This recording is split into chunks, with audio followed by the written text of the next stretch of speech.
안녕하십니까. 매일 아침 조간신문의 주요 기사를 딱딱 풀어서 해석해드리는 조간 딱풀 5월 17일 수요일에 인사드립니다.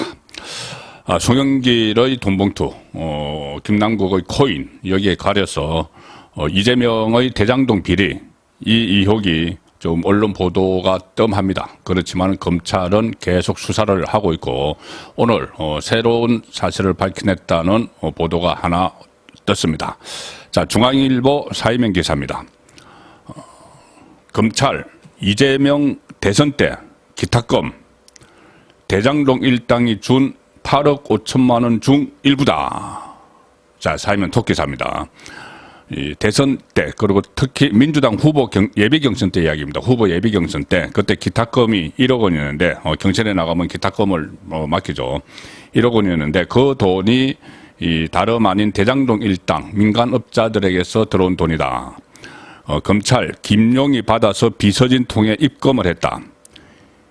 이재명 쪽에서는 집에 보관하던 현금이다 이렇게 부인을 하고 있습니다. 집에 현금을 막 쌓아두고 보관을 하고 있다는 겁니다. 김용 씨가 이재명의 핵심 측근이죠. 구속됐다가 얼마 전에 그 보석으로 풀려났는데 김용이 그때 대선 후보 경선 때 이 호남 지역에 돈을 풀어야 된다. 이낙연 후보가 강세인 호남 지역에 돈을 풀어야 된다. 그러니까 조직을 만들어야 된다. 이렇게 하면서 대장동 일당에게 그 20억 원을 요구를 했고 그 중에 8억 5천만 원을 이제 순차적으로 받아가는데 갑자기 대장동 2억 사건이 터지면서 거기서 중단돼 버렸죠. 그런데 8억 5천만 원을 일단 그 경선 자금으로 받았는데 그 중에서 1억 원이 이 기탁금으로 흘러 들어갔다. 김용은 돈 받은 적이 없다. 이렇게 이야기하고 있고 이재명은 나는 모른다 하고 있죠. 자, 그런데 이재명의 기탁금으로 들어갔다. 이것이 검찰이 잡은 혐의점입니다. 지금 신문기사 내용을 보시면 이재명은 집에 있는 돈이 집에 장롱 속에 있던 돈이었다 이렇게 이야기하지만 자 기사 내용을 소개해드리면은 어느 쪽 말이 맞는지 아마 판단이 가능하실 겁니다. 이 김용 전 민주연구원 부원장이 지금 이재명이 기탁금으로 그 대선 후보 예비 경선 기탁금으로 2021년에 납부한 1억 원이 김용 전 민주연구원 부원장이 대장동 일당에게서 받은 범죄 수익금에서 나온 것으로 보고 검찰이 수사 중이다. 자, 유동규가 그렇게 이야기를 했죠. 김용이 경선하는데 돈이 필요하다고 요구를 해서 이 나복을 비롯한 대장동 일당에게서 돈을 받아서 건넸다. 이렇게 이야기를 하고 있는 상황입니다. 이 검찰은 김용이 현금 뭉치를 이재명 자택에 옮긴 뒤에 대장동 일당에게서 돈을 받아서 그 현금 뭉치를 이재명 자택에 옮겨놨고 경기도청 비서실 직원들이 다시 이 돈을 이 대표 계좌에 넣었다. 왜 그러냐면은 그냥 계좌로 이렇게 하면은 이 나중에 다 들통이 나죠. 그래서 장롱 속에 원래 있던 돈이었던 것처럼 위장하기 위해서 대장동 일당에게서 받은 돈을 김용이 이 현금 뭉치를 그대로 이재명 집에다 옮겨놨다. 그리고 마치 집에 원래 있었던 돈인 것처럼 위장하기 위해서죠. 그걸 경기도청 비서실 직원들이 가져가서 이재명 계좌에 넣었다. 그리고 거기서 1억 원을 기탁금으로 냈다. 이렇게 되는 구도입니다. 이 중앙일보가 입수한 검찰 수사 기록에 따르면 2021년 6월 28일에서 29일 사이에 이틀에 걸쳐서 이재명 농협 계좌에 총 3억 2,500만 원이 입금이 됩니다. 한꺼번에 되는 게 아니고 이 돈을 1억 5천만 원, 5천만 원, 1억 2,500만 원 이렇게 순차적으로 돈을 넣는데 이 중 1억 원을 대선 후보 예비 경선 기탁금 명목으로 사용을 했다. 이재명 쪽은 이렇게 이야기했습니다. 이 부분에 대해서 3억 2,500만 원의 출처에 대해서 2019년과 2020년 본인 계좌에서 인출해서 집에 보관하던 돈이다. 왜 갑자기 본인 계좌에서 돈을 인출을 해서 집에 보관을 합니까? 은행에 놔두면은 이 3억 2,500만 원 정도 되면은 이자도 상당할 텐데 그 이자를 무시하고 그냥 돈을 빼서 장롱에다 넣어놨다.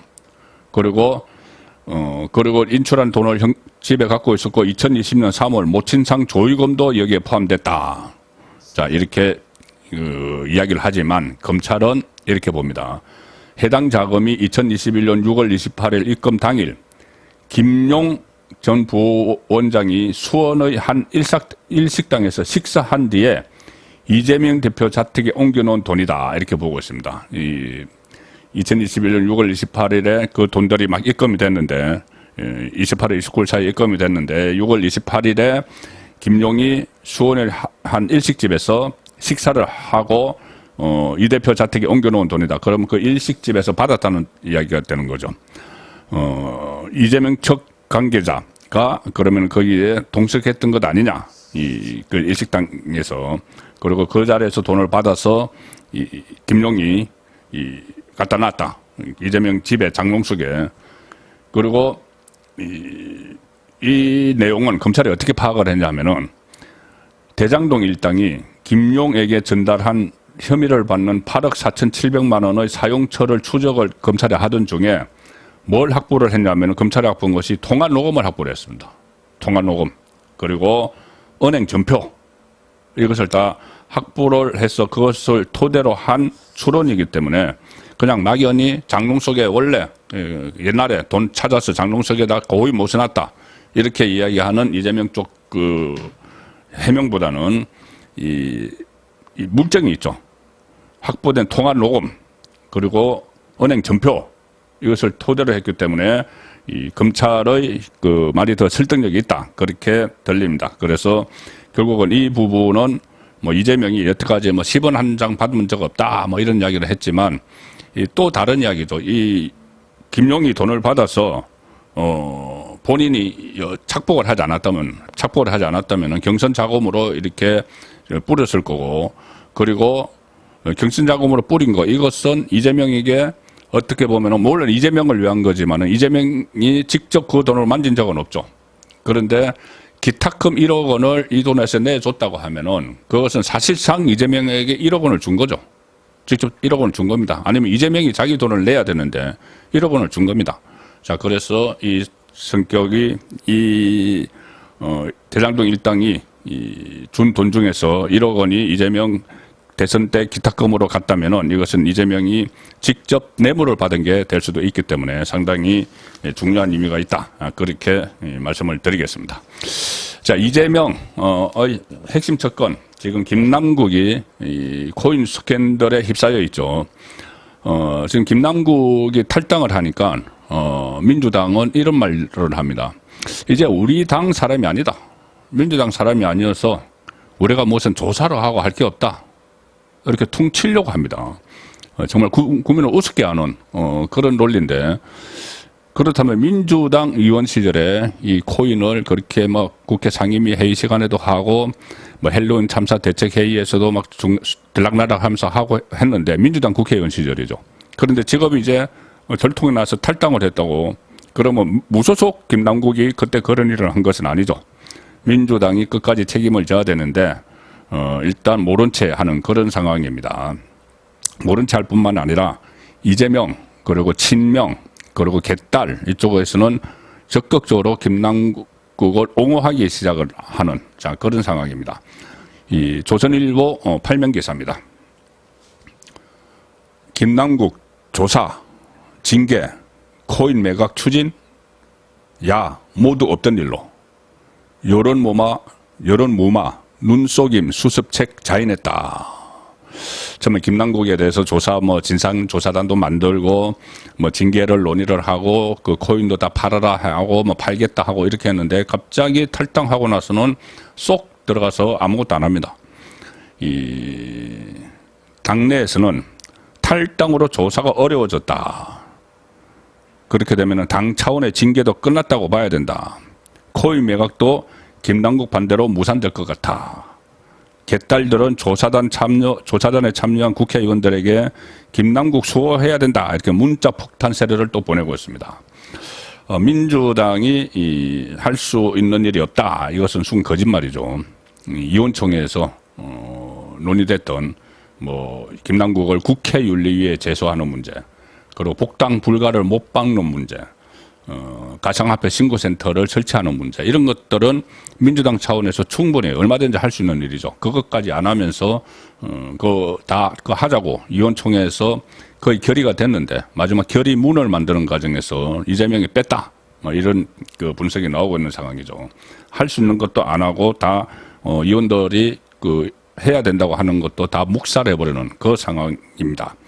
자, 그래서 윤리위 제소가 있고 또 지금 이것은 이 김남국 개인의 문제가 아니고 대선 자금과 연결될 수도 있다. 그 이야기는 저도 사태 초기에 몇 번 말씀드렸는데 그 이후에는 또 오히려 그것보다는 김남국 개인의 일탈 정도가 아니죠. 개인의 그 정체적 비리 여기에 언론의 초점이 맞춰지면서 대선 자금과 연결된 이야기는 잠시 들어갔는데 자, 국민의힘이 지금 그것을 본격적으로 파기 시작을 합니다. 국민일보 기사입니다. 국민일보 기사 보시면 국민의힘 제2 바다 이야기 규정 대선 자금 연관성까지 조사키로 코인게이트 진상조사단 첫 회의를 열었는데 김남국의 이중성을 반드시 파헤치겠다 이야기했고 윤재혁 원내대표는 물타기식 전수조사는 안 된다 이렇게 했는데 자 그 바다 이야기라는 것이 기억이 나실 겁니다. 노무현 정부 시절의 최대 이혹 사건 중에 하나였죠. 이 게임을 하는데 그거 바다 생물들이 등장을 한다고 해서 그냥 통칭해서 바다 이야기 이렇게 하는 사행성이 굉장히 큰 도박 게임이었는데 이 게임에서 얻은 이 경품을 상품권으로 바꿀 수 있도록 했습니다. 그 상품권으로 바꾸면 결국 그것은 현금이나 마찬가지죠. 현금이나 마찬가지인데 그런 구조를 만들 수 있었던 것이 정권의 실세, 권력 실세가 뒷받침된 것 아닌가. 그래서 그때 당시 노무현 정부 시절이었고 업계에 막대한 이익을 몰아주는 이런 구도를 만드는데 노무현 정권의 핵심 실세가 관여가 돼 있다. 자, 이런 이야기들이 나왔는데, 자, 정권 차원의 비리다. 뭐 이 이야기였죠. 그래서 지금은 뭐 이재명이 정권을 갖고 있는 것은 아니지만 대선 자금, 그러니까 단순한 이 김남국의 그 개인 비리가 아니고 대선 자금과 연결된다. 자, 이 이야기들이 계속 나오는데 그것을 국민의힘 코인게이트 진상조사단에서 규명을 하겠다는 이야기입니다. 국민의힘 코인게이트 진상조사단은 어제 회의를 열었는데 이것을 제2의 바다 이야기로 규정을 하고 본격적인 진상조사에 나섰다. 김남국이 보유했던 코인의 자금 출처를 규명하는 동시에 이 해당 자금이 작년 대선 때 이재명 더불어민주당 대표의 대선 자금으로 쓰이지 않았는지 들여다보겠다며 총력전을 예고를 했다. 워낙 돈 액수 규모가 크고 그때 가령 예를 들어서 P2E 관련 법안 같은 것은 이것은 그러니까는 게임에서 얻은 아이템을 이 가상화폐로 바꾸고 그 가상화폐로 바꾸면 다시 현금으로 할 수 있죠. 이것은 업계에서 엄청나게 원하는 이야기입니다. 게임 업계에서 바다 이야기처럼 그렇게 되는 것이죠. 현금으로 바꿔버릴 수 있는 것, 마지막에 현금으로 바꿀 수 있는. 그래서 그것을 이것을 자문하는 그룹도 게임 산업을 자문하는 그룹도 또 민주당 이재명 캠프에서 자문하는 그룹도 반대를 했지만 이재명이 적극성을 띄었습니다. 그리고 김남국이 그때 이 온라인 소통 단장으로 하면서 김남국이 주도를 했죠. 그래서 나중에 보니까는 자문 그룹이 그때는 왜 저렇게 김남국이 우기고 또 이재명이 받아들이는지 이해가 안 됐지만 이제 알겠다는 이야기를 하고 있죠. 그래서 어쩌면은 이재명과 김남국 사이에 뭔가 있다. 수상하다. 그 연결고리. 그렇다면은 이 돈이 대선 자금으로 김남국이 벌었던 돈이 대선 자금으로 갔거나 아니면은 그런 구조를 또 다른 세력, 이재명 주변에서 그런 구조를 가지고 돈을 만들어서 대선 자금으로 썼을 수 있다. 그것이 지금 국민의힘의 시각입니다. 그래서 그것을 들여다보겠다는 거죠. 이번 사안을 국민을 상대로 한 제2의 바다 이야기로 규정을 하고 국민을 상대로 했다는 것이 지금 코인이 이렇게 김남국이 사행성으로 본인의 장애 중개소까지 거래소까지만 그 역할을 했다고 하죠. 그러면은 국민을 상대로 그 개미들 돈을 잃은 사람들이 또 있기 때문에 이것이 정치인이 이런 일을 한 것 자체가 비난을 받을 일이죠. 그리고 실체적 진실을 밝히기 위해서 각 분야 제야 고수를 모시고 조금 더 자세하고 투명하게 조사에 들어가기로 의견을 모았다. 가난한 척, 선한 척, 착한 척한 김남국의 이중성을 반드시 파헤치겠다. 김남국의 이중성도 이중성이지만 대선 자금 문제입니다. 그래서 어제 첫 회의에 금융정보분석원 FIU가 참석을 했습니다. 관계자가 참석을 했습니다. FIU는 김남국에 대해서 수사 의뢰를 한 기관이죠. 이상한 자금 흐름이 있다. 그 다음에 국민권익위원회도 참여를 했고 인사혁신처도 참여를 했습니다. 참석을 했습니다. 인사혁신처는 재산 공개, 재산 등록을 다루는 기관이죠. 그래서 김남국이 코인 재산을 등록을 하지 않았기 때문에 그리고 이 사람들은 코인 이상거래 포착 및 통보 프로세서 이해충돌 관련법 적용 범위 이것은 국민권익위원회에서 공직자의 코인 재산 신고 관련 문제 등 이번 사태로 촉발된 문제들에 대해서 지금 들여다보고 있는 거고, 자 조사단 소속의 김희곤 의원은 이렇게 이야기합니다. 핵심은 자금의 출처다. 김남국 개인이 100억 원대로 추정되는 코인을 어떻게 최초에 보유하게 됐는지, 그리고 거액의 자금을 개인이 펀딩을 하고 운영해서 어떻게 그만큼 수익을 낼 수 있었는지 의문이다. 개인이 그렇게 아무리 이 상임위 회의 시간에 막 핸드폰 들여다보고 새벽에 잠 안 자고 막 했다고 해도 개인이 그렇게까지 할 수 있을까? 뭔가 조직이 있지 않을까? 그래서 검찰의 계좌 추적이 이루어지면은 검찰이 이제 계좌 추적을 하겠죠. 압수수색을 했습니다. 해당 자금이 P2E, 조금 전에 말씀드린 P2E 돈 버는 게임, 업계의 로비 자금인지 그 로비 자금이 당시 대선 자금으로 관리 사용됐는지 여부 등을 낱낱이 밝힐 것이다. 자, 계좌 추적이 완료가 되면은 이 업계에서 로비 자금을 뿌렸는지, 그런 거 뿌린 것이 김남국 혼자에게만 뿌렸을까? 자, 그래서 이 대선 자금이 대규모로 관리되고 사용됐을 수 있다. 그때는 민주당이 집권 여당이었습니다. 로비 대상이 될 수가 있는 거죠. 이 상황에서 김남국 이야기로 다시 돌아오면은 일단 동아일보 6면 기사를 소개해드리겠습니다. 6면 하단 기사입니다. 여야 오늘 윤리특위를 열고 김남국 징계를 논의한다. 여당은 김남국 징계안 공동 발의하자 제안을 했습니다. 야당은 지도부와 협의해서 결정하겠다 이렇게 이야기했는데 오늘 윤리특위가 열립니다. 지금 국민의힘은 김남국을 국회 윤리위에 제소한 상태고, 말씀드린 대로 민주당은 제소해야 된다고 국회 소속 의원들이 이야기했지만은 이재명이 빼버린 상황이죠. 그런데 오늘 윤리특위 전체 회의에서 다시 국민의힘이 공동 발의를 제안을 한다는 거죠. 거액의 코인 보유 관련 의혹으로 더불어민주당을 탈당한 무소속 김남국 의원의 징계를 논의하기 위해서 오늘 국회 윤리특위 전체 회의가 열립니다. 국민의힘은 징계안을 여야 공동으로 발의하자고 제안했지만 민주당은 일단 내부 논의를 해보겠다 이렇게 밝혔는데, 이게 징계안이 이렇게 됩니다. 국회의원 징계는 4단계가 있습니다. 첫 번째 가장 약한 것은 공개회의에서 경고, 본회의 같은 데서 이제 경고를 하는 거죠. 그 다음에 두 번째 약한 것은 공개회의에서 사과.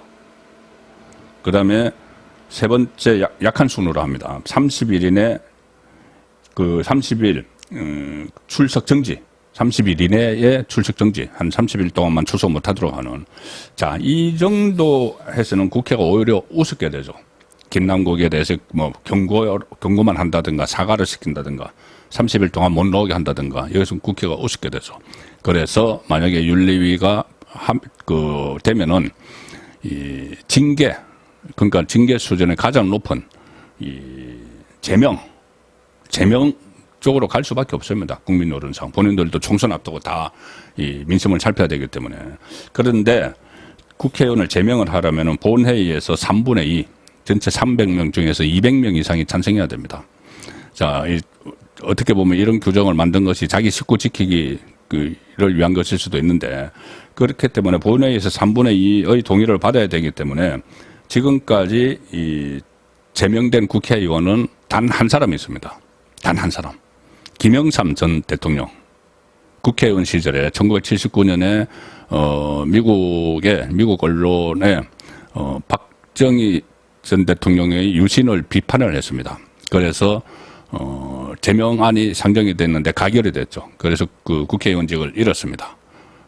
그 이후에 부마 사태가 일어나고 그 피케를 중심으로 정치를 했으니까는 YS가 그렇게 제명이 되고 나서 부마 사태가 일어나고 결국 그것이 11호까지 이어지는 그런 과정이 있었죠. 어쨌든 징계안이 국회에서 징계안이 처리된 것은 YS가 유일합니다. 그 다음에 이 심학봉 전 의원이 성추문으로 제명안이 제출이 됐는데 제출이 되기 표결을 하기 직전에 사퇴를 해버렸죠. 그래서 없던 일로 됐고 강용석 전 의원이 이 성희롱 발언으로 제명안이 상정이 됐는데 부결이 됐습니다. 그래서 지금까지 국회에서 제명된 그 국회의원은 YS가 유일한데 지금 이런 분위기 같으면은 YS에 이어서 아마 김남국이 국회에서 사상 두 번째로 제명이 될 가능성도 있습니다. 본인이 또 그 전에 자진 사퇴, 국회의원직 사퇴를 할지도 모르죠.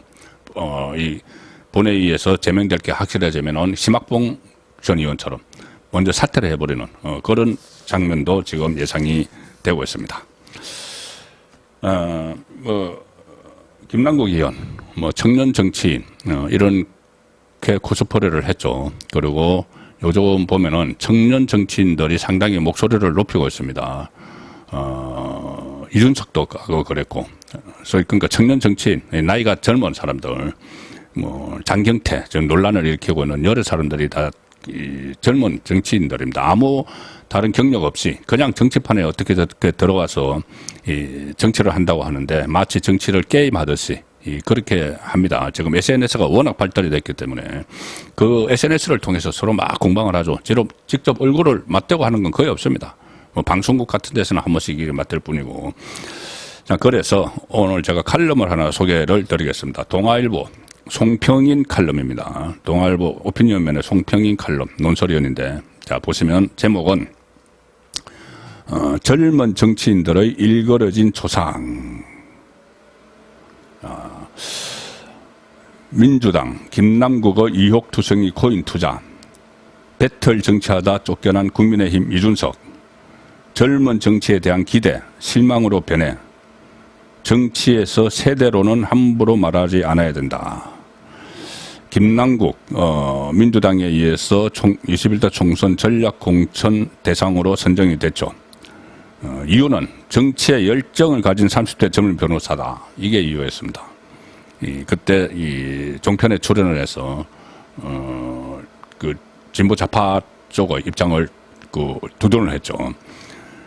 그는 김남국은 들어가기만 하면은 19번 변호사 시험에 합격시켜주던 로스쿨 일기 출신이다. 그리고 이준석은 박근혜 한나라당 비대위원장 때인 2011년 서울과학고와 하버드대를 나온 26세라는 이유로 비대위원으로 선택이 됐습니다.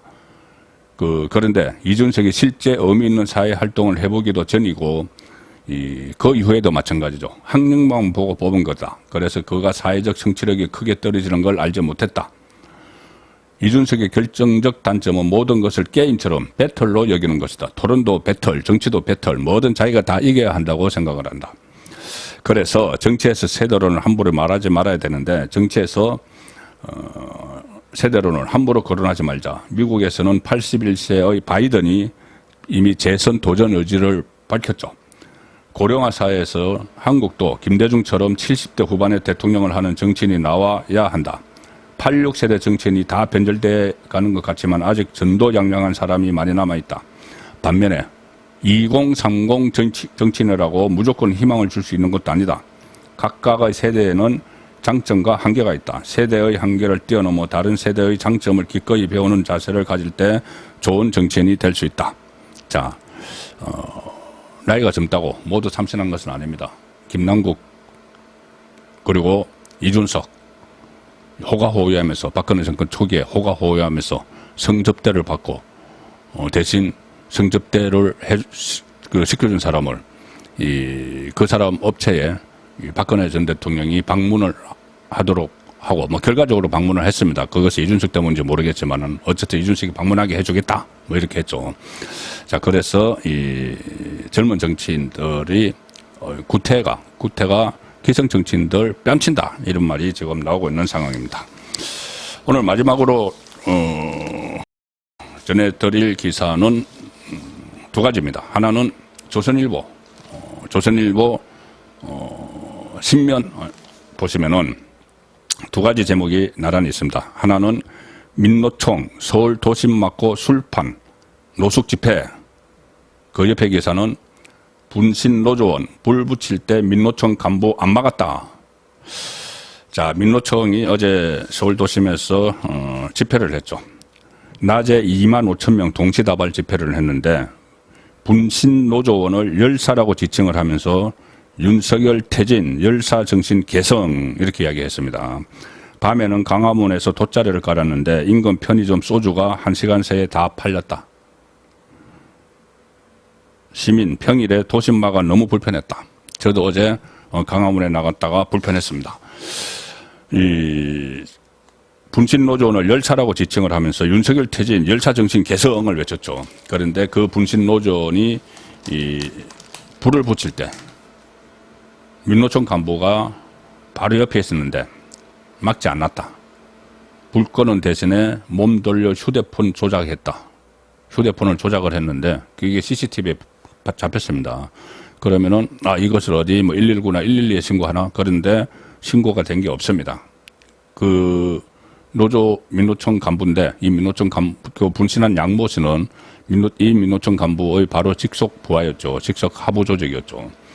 그런데 몸에 불이 붙는 순간 불 끄는 대신 몸을 돌려서 휴대폰을 조작을 했다. 주변 사람들이 놀라 소화기 뿌릴 때 그렇게 행동을 하고 자리를 잠깐 떴다가 다시 돌아와서 갑자기 오열을 하더라. 이런 장면이 있었습니다. 경찰에서는 이 민노총 간부가 이렇게 이야기했습니다.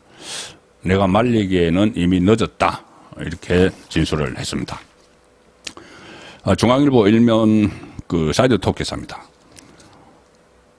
윤 대통령 간호법 거부권 행사 국회 수기 아쉽다. 과도한 갈등 초래 두 번째 거부권 그때 양곡법 개정안에 대해서 거부권 행사를 했었죠. 남는 쌀은 무조건 정부가 사야 된다는 거기에 대해서 거부권 행사를 했고 이번에 두 번째입니다. 간호협회는 반발을 하고 있죠. 단체 행동도 예고를 하고 있습니다. 윤석열 대통령은 양곡법은 전형적인 포퓰리즘 법안이다. 이렇게 강하게 비판을 하면서 거부권을 행사했는데 간호법에 대해서는 국회에서 충분한 수기가 아쉽다. 여야 간 타협을 다시 한번 요청을 했습니다. 이 간호사들의 복지도 상당히 중요하죠. 그런데 이 간호법, 새로 만드는 간호법 안에는 여러 가지 독소 조항이 있다고 지금 여권에서는 판단을 하고 있는 겁니다. 그러므로 다시 한번 국회에서 논의를 해달라 이런 의미로 되돌려 보냈다 이렇게 보시면 될 것 같습니다. 5월 17일 보내드린 조간딱풀이었습니다.